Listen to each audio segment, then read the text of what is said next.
পেঁপে দিয়ে চিংড়ি মাছের তরকারি, চিকেন কষা। যদি ভালো লেগে থাকে লাইক, শেয়ার, সাবস্ক্রাইব করে দেবেন। আর জিয়ার রান্নাঘরে রুম।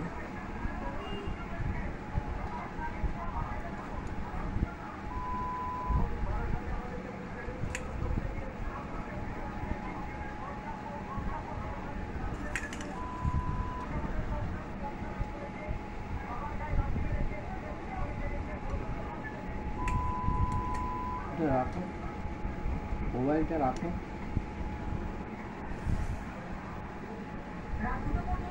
চিকেন কষা, চিংড়ি মাছ দিয়ে পেঁপে আলুর তরকারি।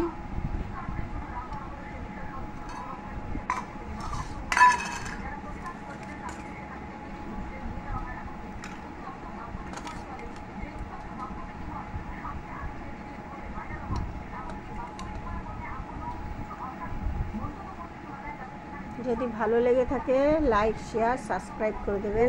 আর জিয়ার রান্নাঘরের রুম।